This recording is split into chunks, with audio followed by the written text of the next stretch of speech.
what if you could go back in time? So I'm going to go first because I went the furthest back in time. An entire 66 million years to the late Cretaceous period. Because this is the time period with the Tyrannosaurus Rex. That does not sound like a smart plan. So, my wish... I took this full wish fulfillment because I want to train a Tyrannosaurus Rex as a pet and ride him around awesomely. So, what I'm going to bring is before I make my trip, I'm going to get a nice big old saddle. I guess probably a series of saddles or like an adjustable one. So, because they get pretty big, but they also, you want to get a young one. And really, the thing I was worried about was like, hey, if you're going to have a T-Rex as a pet, you have to make sure that you can train it to a certain degree. So, back my base knowledge of dinosaurs was like, they have brains the size of walnuts. So I was like looking at like how smart lizards were or birds or whatever. And then doing the research, T-Rexes are actually super smart. So they do the thing where they calculate the brain size compared to the body size as a measure of intelligence. And it comes out that they're actually probably were as smart as chimpanzees. Oh. So that's what very smart. So that's what I use my baseline for what you can teach a T-Rex to do. It's a pretty good start because obviously they can be taught to do simple tasks. My favorite simple task that they did was they taught a monkey how to pull a lever, when it saw a light. And then they sent him into space so he would do that. They could see if people could do like pull levers in space, I guess, if they were like impaired. But the monkey did a good job, and he came back with just a bruise on his nose. And then he went to live happily in some preserve somewhere. How did he get the bruise on his nose? I don't know. Maybe like in the landing. Yeah, I would guess re-entry. It was unclear. Yeah. But he did great. One of the surprisingly common things they trained chimps to do in my research was how to collect their own urine samples for researchers. Not for any scientific purpose, just to mess with them. So, when you're taking care of them or, like, at the zoo to check up on them, like, you have to take it, and it's probably just a pain in the ass to, like, get a chimpanzee to pee in a cup. Right. So, they do they spend a bunch of effort training chimpanzees how to, collect their own urine samples and, like, give it to you. Soon they're just going to be training them to do the whole test for them. I mean, they said they got the chimps up to 100% success rate and they would do it in less than 5 minutes. So it's better than I can do.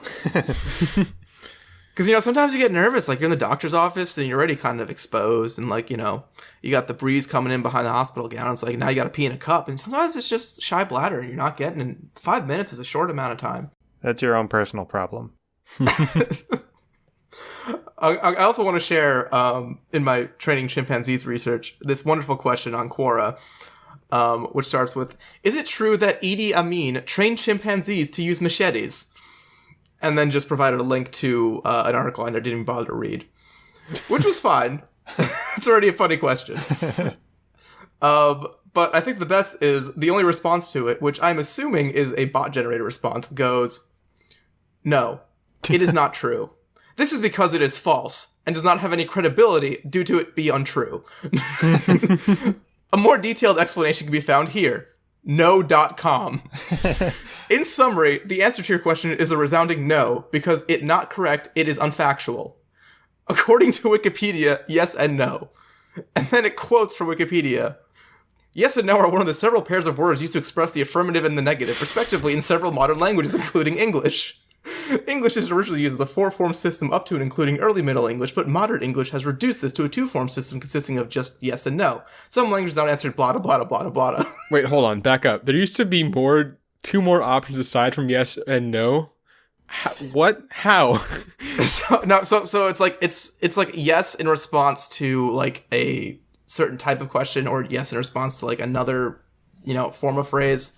Fair enough. Okay. It like responded to a bunch of different other languages. It's kind of like how some languages have like gender with different words. Fair enough. You could have like slightly different yeses or nos. I did check that, but the end was not interesting. I just looked up no.com. It does not exist. What? That's a shame. Get that URL. Yeah. But I just love that the idea that there's this bot going around just answering questions with just no, like either yes or no, and then citing what yes and no mean to like meet, I guess, the minimum requirements of the website. So like I said, chimpanzees, you can kind of train. You could train them like definitely as well as like a dog or something with the basic tasks. But what I would love to do, and what they teach chimpanzees is Nim Chimpsky was raised almost as a human by its family, and he was raised to learn sign language, and he learned a whole bunch of sign language. So, unfortunately, T-Rexes are not very good candidates to learn sign language. Nope. They have tiny arms and only 3 fingers. So, while it would be hilarious, and you can maybe get away with like a limited form of sign language, because if you're only teaching them so many words, you could probably just make up your own sign language and then do like the Vulcan grip to teach it to the T-Rex. I think another problem you run into there is that your T-Rex wants to sign to you and tell you something. You're riding on top of your T-Rex's back. You can't see its arms. Its arms are so tiny, it's not going to work for you. So I was looking at other ways that, people communicate with animals or just non-verbally communicated, because T-Rexes do not have good vocal cords for speaking.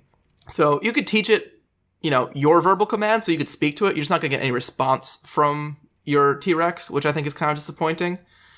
And I couldn't find a great solution, but the best one I found was teaching it Yerkish, which is a language they will teach to non-human primates that is made up of lexicograms. Basically, it's a symbol language.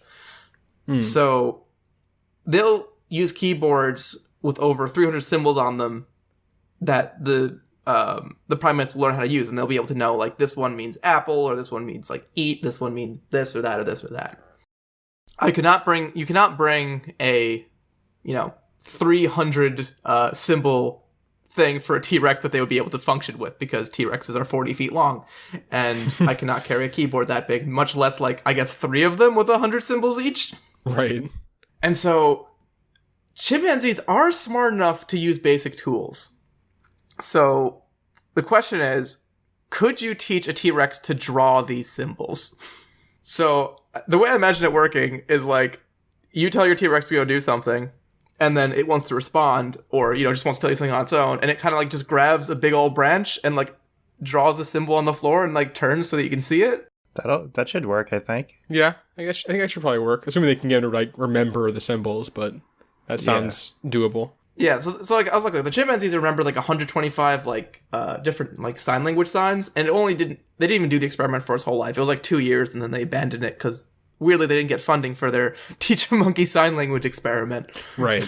So I think that would just be fucking buck wild, just be like on my doodling dinosaur and roaming the late Cretaceous period and just chilling out, just chatting with it. Yeah, and it'd be pretty good because just a couple fun facts about T-Rexes. They live about 30 years, so it's actually worth investing in the baby T-Rex to, to raise it and get it going, and you'll have them as a companion for a while. You might have to go through 2 T-Rexes, which would be kind of sad, but I guess it depends when you make your trip. And, maybe your life expectancy isn't super high in that period anyway, so... Right. I mean, you'll have a T-Rex to defend you, though. Yeah, you have a T-Rex to defend you, but I imagine the entire change in the climate that we're adapted to, going back to, like, the, 66 million years ago with, like, all the oxygen in the air and all the different diseases and plants going around, you're probably not going to last 30 years. Yeah, so, the diseases probably outlive you. The diseases seem like a problem. No, wait, I take it back. You have to outlive the T-Rex, because if you die before the T-Rex does, and you're that tight as companions, I do not want to see a sad T-Rex like that. That's tragic. Yeah. That's very sad. I forget, were there any T-Rexes in, like, the Flintstones? What role did they play? I don't think there were. There must have been one at some point. Yeah, that's like the famous dinosaur. The one that keeps popping into my head is Chomper, but that's from A Land Before Time, because he's the little T-Rex. Yeah. Maybe the Flintstones is period specific and actually did the research and only used the appropriate dinosaurs. I highly doubt that. So Dino was a Snorkosaurus, which I don't think is a real dinosaur. Yep, Got they this did their funny research. feeling. Totally did their research. Yeah, that's probably as real a dinosaur as that thing on Sesame Street, the brown one. The brown one? Brown dinosaur and The Sesame Snuffleupagus Street. guy. What? The Snuffleupagus? What? Wait, what are you I talking have about? no idea what you're talking about. The brown woolly mammoth type thing on Sesame Street. What's it called? I can't Google it. Still don't have internet. I don't. Wait, I don't. I don't know okay, what you're talking about. I legitimately don't know what you're talking about. It's pals with Big Bird. I guess I just don't know Sesame Street that Yeah, maybe well. that's the case. I just don't know that much. But Look up Big Bird's brown something. okay, Big if you just Birds. I'm pretty sure it's a Snuffleupagus. Mr. Snuffleupagus, yeah, Mr. Snuffleupagus. Yes. Oh, There we go. that looks like a mammoth. yeah, totally. I'm not pulling this out of my ass. This is a real thing that people know about. The species is Snuffleupagus, unfortunately, not mammoth. I'm sorry to break the news, which I think is also still not a real creature. All right, I'm gonna exit with one last cool fact about T-Rexes. The Tyrannosaurus Rex had vision 13 times better than that of a human, and could see fairly clearly up to 6 kilometers. People also think that the T-Rex may have had telescopic vision, where it can literally like zoom in on its own. Whoa, that's a That cool is- feature. Awesome. I want that. So He's like a robot. yeah, when they're like, "Don't move, it can't see you," and it's like, not only can it see you, it can fucking like zoom in on your fucking nose hairs.